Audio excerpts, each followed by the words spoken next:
Voters weren't just voting against Donald Trump, they were taking action on years' worth of accumulated grievances that had no outlet in districts where the only candidates running were Republicans. And that has profound implications for Democratic organizing efforts in 2018. Take the case of Virginia's 73rd House of Delegates district, outside of Richmond. In 2012, a proposed transvaginal ultrasound law in Virginia became a major issue in the presidential race and part of that year's war on women narrative. The bill, which would have required women seeking abortions to undergo an invasive and medically unnecessary test, eventually became law after it was revised to require external sonograms of women seeking abortions rather than internal probes. But since 2009, and until this year, no one had challenged Republican Virginia House of Delegates Representative John Obenon, who voted for the law. In his 17 years in office, Obenon, a staunch social conservative, had only faced 3 challengers, and only one of them a Democrat. This year, Deborah Rodman, who runs the Women's Studies program at Randolph-Macon College, decided to run for office. She beat 3 other candidates in the June primary and then ousted Obenon in the district, despite being outspent by nearly $200,000. She ran on a platform of holding Obenon, a doctor, accountable for his record of opposing the Medicaid expansion under Obamacare as well as his record on women's reproductive health concerns, from contraception to the 2012 transvaginal ultrasound law. John Obenon hadn't seen a challenger since he voted for that bill when Deborah Rodman stepped up to run, said Ben Wexler-Waite, a spokesman for Forward Majority, a Democratic PAC founded by Obama campaign alumni to expand the field of contested state legislative races and a group that backed Rodman's bid.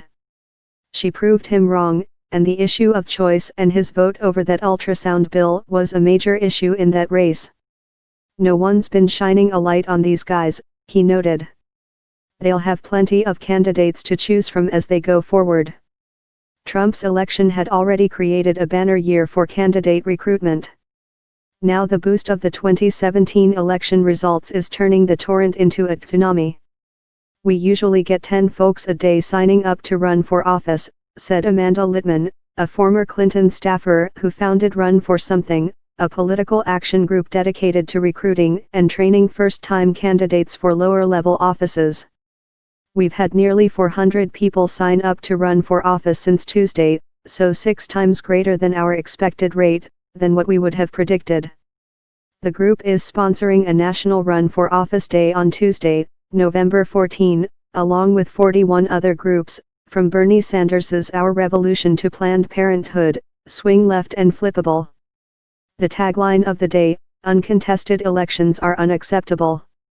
Since Trump's election, Emily's List has been contacted by more than 21,000 women interested in running. Since last Tuesday, that number has continued to skyrocket, said Stephanie Shriak, president of Emily's List. Not all of them plan to run in 2018, or even in 2020. But the past year has created a substantial population of possible candidates for Democrats to draw from for years to come. The Democratic bench for at least a decade will be made up of these women, predicted Alexandra DeLuca, a spokeswoman for Emily's List. For women, the feeling of being under attack by their elected officials in a variety of ways is the most galvanizing, activating sentiment for them, said Deirdre Skiffeling, executive director of Planned Parenthood Votes, which ran a nearly $3 million digital campaign to turn out voters in Virginia and studied closely what motivated turnout. It is the number one thing, she said. The current political moment for women is bigger than just Donald Trump. We heard from voters repeatedly at the doors that their rights were under attack. The Me Too movement was just a continuation of conversations we were already having about the importance of women's issues and women stepping up and taking action, said Jennifer Allen, CEO of Planned Parenthood Virginia PAC, describing the way October's revelations